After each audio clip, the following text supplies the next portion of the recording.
Sanbonani, Dumelang Apsheni. Hello. I'm so happy to be back. And I'm only saying to be back because I have a tendency of disappearing. But it's really not disappearing. It's just life. It's life. It happens. That is why I'm no longer making any promises with regards to when am I gonna post and whatever. Anyway, welcome back to my channel, beloveds, y'all pregnant women, mothers to be, those who are planning to get pregnant, those who are actually pregnant now, or those who have babies, anybody, literally, any woman actually. Anyway, oh, where's my bottle? As you know, I'm always drinking water. Yeah. Anyway, welcome back to my channel, and today, guys, I'm really hoping this topic is not gonna come at people in the wrong way, bad vibe kind of vibe. But you guys are more than welcome to comment anything, positive or negative, because I can't expect positive things only. So yeah, anything that you want to say, but just do not come at me. You can say something negative in a good way, but don't come at me, like legit, don't come at me. I am going to label this video the don'ts in labor, and it's not just in labor, also in pregnancy, but like not in depth. It's related to labor, basically the day you're gonna give birth. So your don'ts related to that. And the reason I decided to take this video, I actually wanted to take it yesterday, but I came back from work exhausted. Yesterday was very hectic. We had a lot of admissions, a lot of discharges, a lot of delivered. It was a lot. But anyway, that's done, that's over. So let's just get into the video. Okay, so I had to write this down yesterday because I have memory loss problems. So I had to like write it down. Okay, so yeah, I actually even wrote that the topic is gonna be advice with regards to don'ts in pregnancy. I actually wanted to write labor. So I wanted to tell you guys a little story. I'm not saying, okay, the good thing is that you guys don't know where I work, because the issue with sharing stories is privacy. But the fact that you don't know where I'm working, where I stay, and whatever works to my advantage, that is how I maintain privacy with regards to my patients. And the reason I'm sharing these stories is because I want you guys not to do the same thing. Okay, so like yesterday-ish, we had a lady who came in. Okay, so guys, you guys know that I have a flight of ideas. This happens, that happens. So I'm really sorry about that, but at the end of the video you will understand exactly what I was talking about. Okay, the reason I'm getting into the story is because the don'ts for this part, for the story that I'm about to share with you, or actually the entire video, when you are booked, I think I explained what booking is, because most people think booking is booking your space when you come to deliver, but that's not that. Booking is just literally your first visit to the clinic, where history is taken, bloods are taken, and all of that. Once all of those things are done, you are told where you're gonna give birth. You're either gonna give birth in a primary level, which is where I work, an MOU, at secondary or district, at tertiary or quaternary. Those things are very important. The reason they're different is because of the equipments that are there, and by equipment I'm including healthcare workers as well. So the reason they will say, honey, you'll have to go deliver at quaternary level, at an academic hospital, at this place, is because they know at primary level we don't have this thing. So should anything happen, they're not saying something is gonna happen. We're not God. First of all, we don't know what is gonna happen, but we're basically saying, oh, what is that, guys? Okay, it's nothing. I'm very jumpy because I just found this big spider when I was taking out my yoga mat, and I'm traumatized. Like every movement I'm just like, oof. Anyway, back to the whole scenario, because now if you're gonna give birth at primary level, it means you do not have any problems, and we can literally manage you there. You don't need any special equipment, you don't need anything, so we're cool with you giving birth there. But once we say go to another level, don't come to primary level, because you're like, then we literally get a lot of patients that are like, we're giving birth here because everyone has a good review about this place, that you guys like do an amazing job. Like, we just, yeah. But honestly speaking, you will, even in private sectors, there are a lot of stories about midwives treating patients badly and whatever. And I will not lie and say I'm perfect. And I'm not speaking for anyone. I'm not even speaking for myself. I mean, I have, as young and cute as I am, I don't know why cute had to go into that sentence, but anyway, there are moments when, okay, let me put it like this: everyone has their own way of coping with things. We have different coping mechanisms, and when you're a nurse, you need to learn different ones, and you learn them as you come across different patients with different personalities, different backgrounds, different everything, right? So sometimes you come across one person who like puts you off for the rest of the day, and that's one thing that I need to work on. Honestly, I will not even lie about it. There are days when I feel like I just can't, like I can't, because now I'm becoming like, it's like I'm walking towards being the midwife that I always prayed and hoped that I would never become. It's so hard, because you get people, you tell them this and they do it the other way around. You get people that want to fight you. You get people that treat, like I get people that would treat me badly just because I'm but young. I don't know how to address it with regards to being young. I get a lot of patients who will be like, are you going to be delivering my baby? Do you even have kids? Like, guys, honestly, that it doesn't really throw me off. It's like, I'm gonna show you that I can actually deliver babies, and I've delivered more babies than your baby. But it's really disrespectful. What does my age have to do with me delivering your baby? Secondly, what does whether I have children or not have to do with the way I deliver babies? I mean, what I'm doing is physical. I'm delivering a baby. Even if I have a baby or I don't have a baby, if I have a baby, I have never delivered my own baby. I will never deliver my own baby. So physical experience, that has nothing to do with my professional delivering of a baby experience. So please, guys, if you're curious about that, keep it to yourself, because either way, whether you ask or not, I'm still gonna, like, a young person, if you're attended to by a young person, especially in a public space, it's still gonna be delivered by the same person who has 0 children and has never been pregnant before. It has nothing to do with how they're gonna deliver the baby.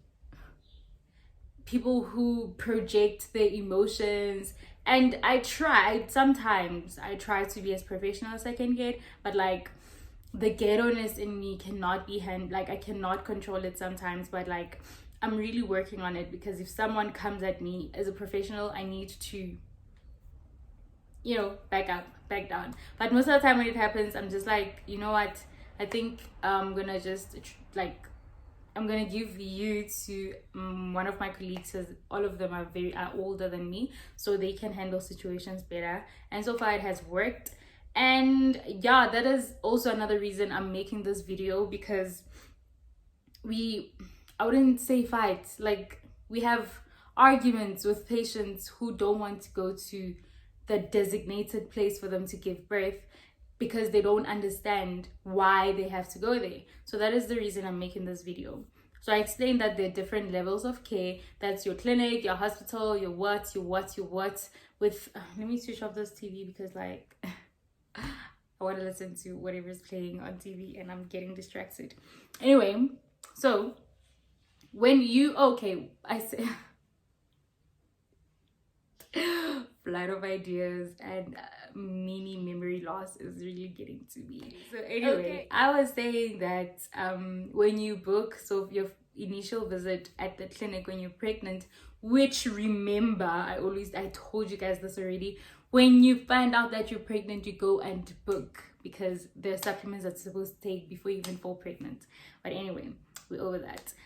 So when you book the first time, according to your history, we decide where you're gonna give birth. Primary, like I explained, right? And then as you come for visits, some things change. We discover some things. That's why you have to come at every visit that you're given, and don't choose your own date. Patients come in, they decide, you know what, I'm not gonna go on this day because I'm tired. I'm not gonna go there. There's a reason why you're given that certain day. That's also the very important thing.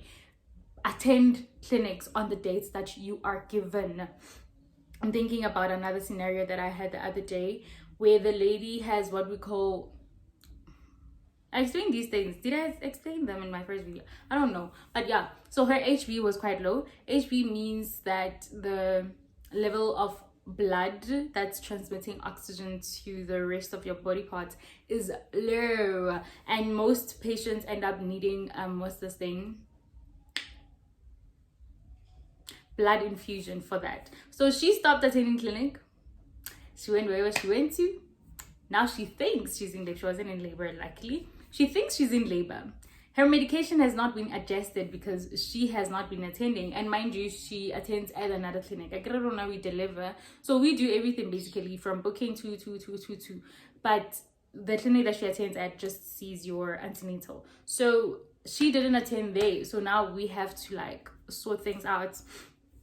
And the reason I'm raising this whole HB situation, this whole story about this lady, is because now if you don't have enough oxygen blood transmitting oxygen to the rest of your body, it means your baby is not getting enough oxygen. How do you expect that baby to grow?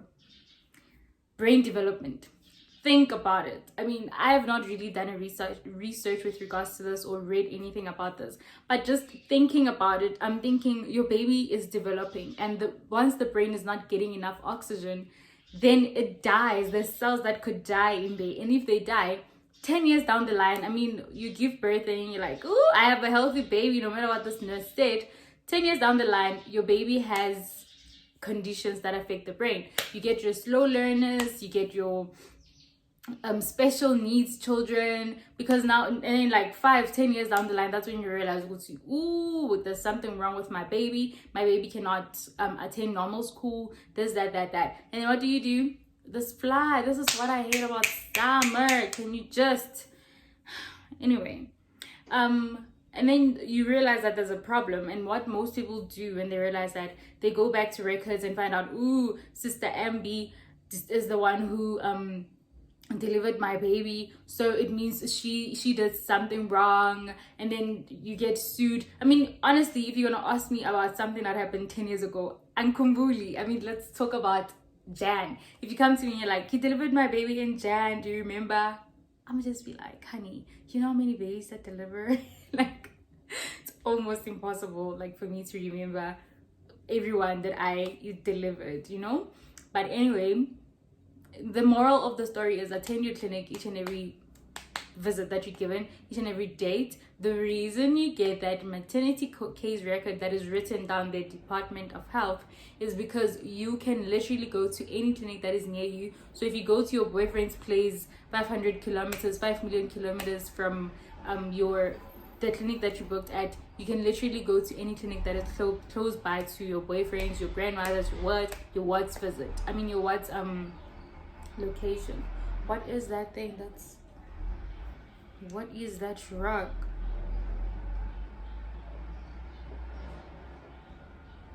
It's good to drink water.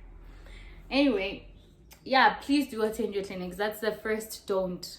Do not miss your appointment dates. Do not do it. Do not come up with your own dates. Don't do that. There's a reason why I would literally take out my phone and count when you should come, take out the calendar so that I make sure that that date is not on a holiday. There's a reason why I put my effort into it and actually count.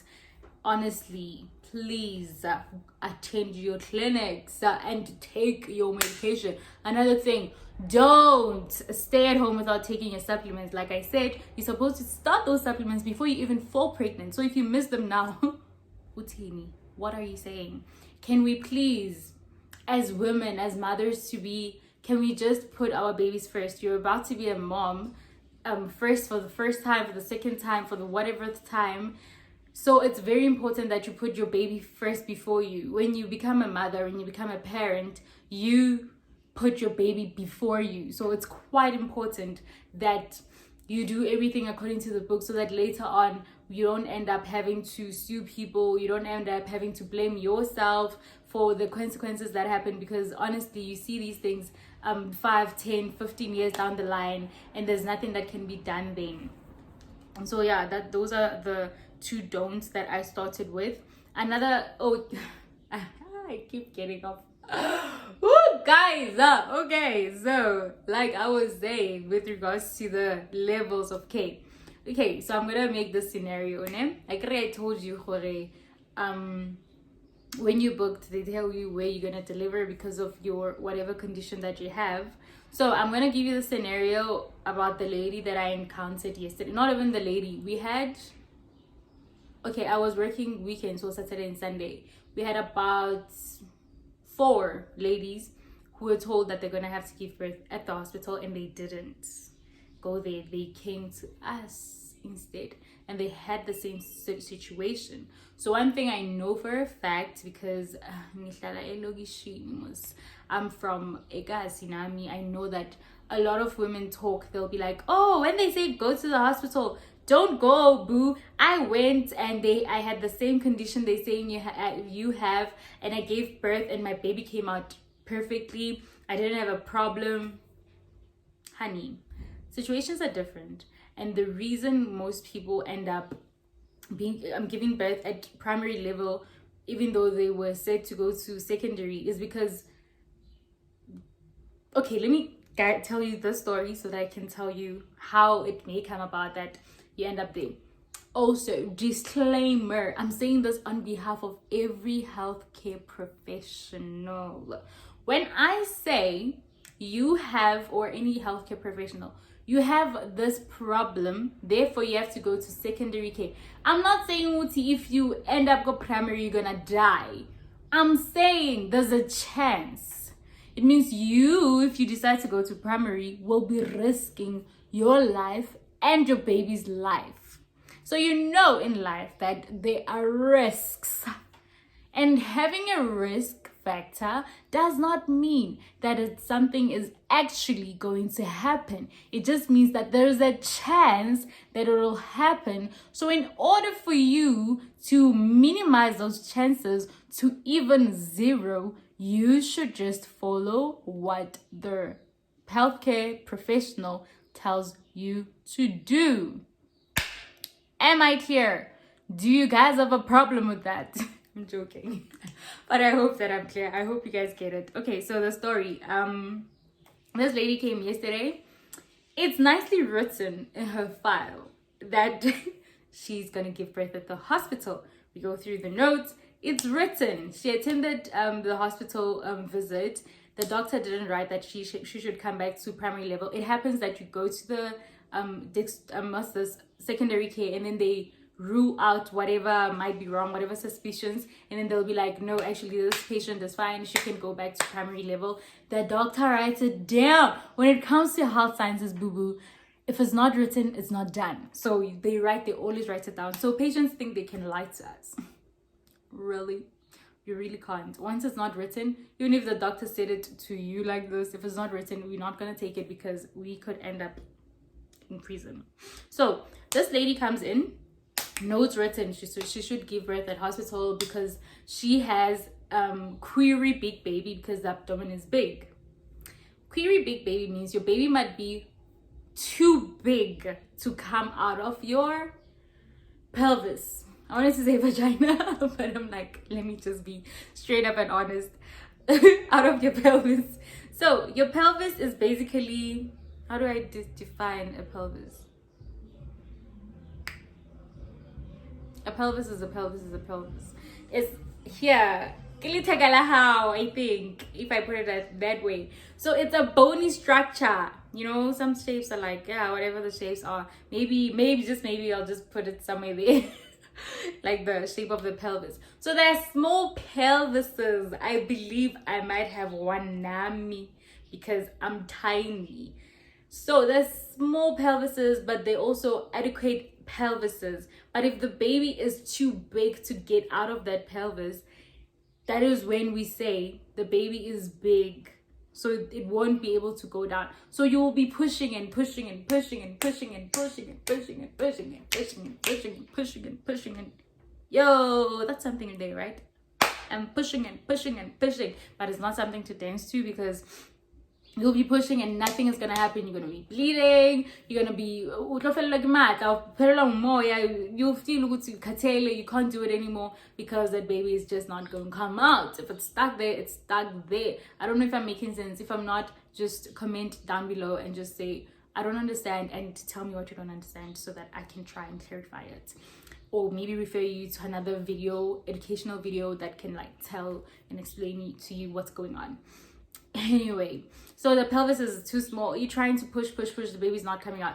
That's basically what we're saying. Your baby's too big. Chances of the baby coming out vaginally normally are very slim, because the baby will just be stuck there. Either the shoulder will just be stuck there. Imagine a bony structure here, it's literally there, so the baby can't come out at all. So now you have to be rushed to the hospital. You're risking your own life. You might die on the way. I'm not going to act like I'm not gonna, when I speak to a patient, obviously I'm not gonna say you're gonna die, you know, but I'm being honest and truthful with you guys. You are gonna die. You might, how am I saying, you might die from that. I mean,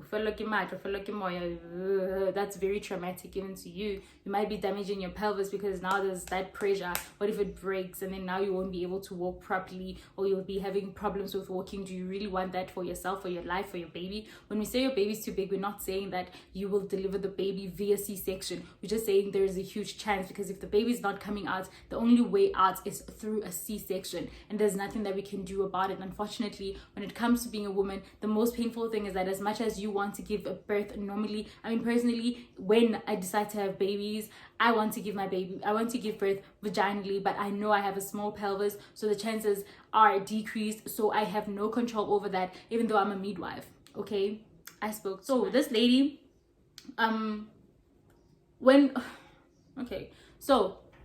this lady, now we try to explain to her, see, this is what's happening. We call the ambulance.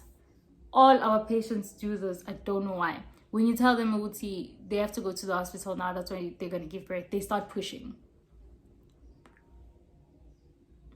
That's another story I wanted to mention. Pushing before time. Now, your baby's big, you're pushing before time. And the pushing before time applies to literally everybody, okay? Whether you have a big baby or not.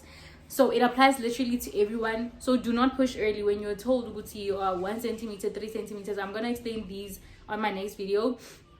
Don't push, because the baby's not going to come out. If you are like, let's see how 2 centimeters dilated, and then you pushing, do you think that baby's hair is going to come out? It's not going to come out. It's just not, no matter what you do. And what you keep doing is this. So what do? What's going to happen? You end up being swollen. When you become swollen, it leads to you being in labor for longer than anticipated, because now you're banging that. And then what happens to your baby's head? Because now you're busy trying to, the baby also gets hurt, and then you're trying to squeeze the baby in. So what happens? The baby's head ends up being swollen. I hope that I'm making sense, because now this is what's happening. You try to push the baby in, and then the baby's head ends up being swollen because you're trying so hard to push the baby out. That's why most babies come out with what we call a kaput, because there's gravitational force, and also you're trying to push before time. So don't do that, because you're hurting yourself and you're hurting your baby. And I mean, that also leads to fetal distress, which was another thing that I had yesterday.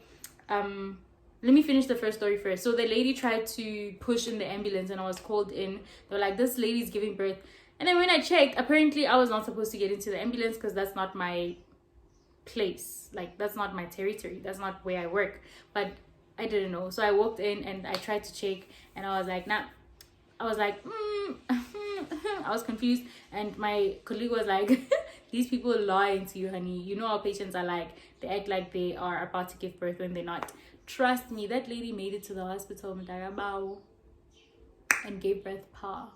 So like, guys, please don't do that. Don't push before time just because you have to go to the hospital or whatever, because you can get hurt, like I explained.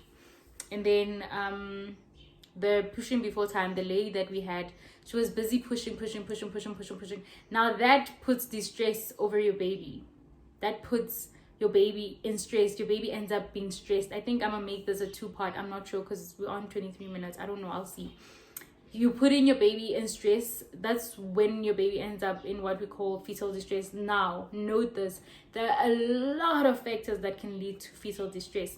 But I have noted from the experience that I've had, I'm not sure if it's on the books, but I've noted from the experience that I've had that most patients, not most, all patients who push before time, when you tell them stop pushing, the baby ends up being in distress because now you're busy banging that baby, busy and shit. You making that baby go up and down, up and down, up and down. Imagine the abuse, guys. Just stop it. Don't do that just because you're in pain. I know you're in pain. I know it's excruciating. I know it's worse than any other pain in this world, and I won't say that I've experienced it before, but I've seen what you guys go through, so I understand what's kubuhlungu. But do not damage or like hurt your baby just because of that pain. At the end of the day, do not risk your baby's lives like that. Do not risk your lives like that, because your life is very important. Your baby's life is very important. Now my point was, this lady was I'm busy telling her, stop it, you're hurting your baby. I'm trying to help her to breathe in and out, like just breathe in and out. Gail is like, nah fam, I'm not gonna do that. She throws herself to the floor, she does this, she does that. Yo, the havoc. Finally she was about to give birth. Great. Now the baby does what we call MSL, which is meconium said, means inside. So when the baby pooped inside, that's a sign of distress. The baby is now being distressed. The baby is born and not breathing because the baby swallowed their meconium. And after giving birth, she's like, yeah, even after whatever that happened, at least I gave birth. I'm just thinking, but like the baby is now not crying and now I'm stressed. When you don't care, you're just saying at least you gave birth, and now you're giving me stress. You don't care what happened as long as you gave birth. And Mina, because to most people, healthcare workers, we are God. Ooh, my hand is itching. Can someone give me money? So now you are here thinking that I'm God. We're not God. I want you guys to know that we are not God. If you hurt your baby, we do our best to save your baby, but sometimes it happens that it's not possible, and by God's grace the baby's fine. The baby is fine. So anyway, the baby wasn't crying. It was such a mess. Got the baby out of there, suction machine not working. Now we have to think of other ways using that to get the meconium out. Great, meconium is out, and the baby now is not breathing properly. We're like free flowing oxygen. The baby now is pachach. That baby is now okay. But I want you guys to understand this. Yes, we will do our best to save your baby. Yes, we will. But think about the future for your baby.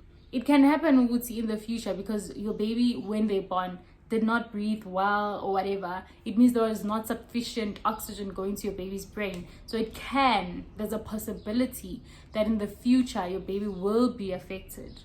So with all that being said,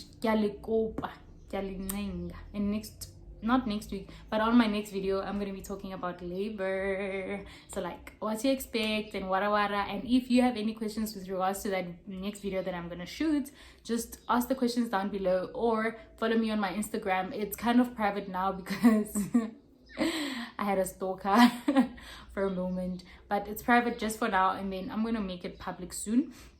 But anyway, follow me on my Instagram at m.a6668a, and on Twitter you can also DM me there at Ntla. I will write it there because it's written differently, or on don't bother texting me on Facebook. Never entertain it. But yeah, if you have any questions with regards to that, if you feel like what I've been saying it gets to you, or if I know the professionals who watch my videos and I'm still, I would say, an amateur within this profession, so if there's anything wrong that I said, please do notify me if I need to take down the video or whatever. Please do notify me. But like, this is me coming to women and asking them to work hand in hand. You know, you have your healthcare worker, you have you, and you have God. You have God up there, or whoever that you believe in, whatever that you believe in. So that's supernatural, but you need to work hand in hand. Jaga ka Setswana ba re modimo o thusa o ithusang le motho go thusiwa yo ithusang, something like that. But we need to work together in order for everything to be in order. Anyway, you guys know that I love you guys, even though sometimes you guys break my heart and I just feel like crying even at work, and I even end up questioning my own career, and I'm just like, do I really still want to do this? Because I hate seeing a baby come out and not cry, because the baby's cry is literally the best thing, the happiest thing. I've even seen women cry just from hearing their babies cry, and it's so beautiful. And it's very stressful and frustrating when your baby, you just pushed with all your energy and now your baby's not crying. It's literally the worst thing. So you guys know that I love you. Please do take care of yourselves. Please subscribe to my channel. What are you waiting for?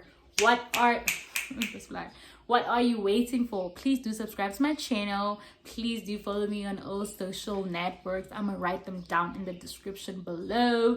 Please do hit that notification button so that, you know, sometimes I post, sometimes I don't. So when I post, it will just tell you that she actually posted, honey. Go check it out. Anyway, that's it from me, your favorite midwife. I love you guys all. Please do subscribe, like, comment, share, guys. Do not be jealous. Share, okay? Anyway, mwah, mwah, mwah, mwah.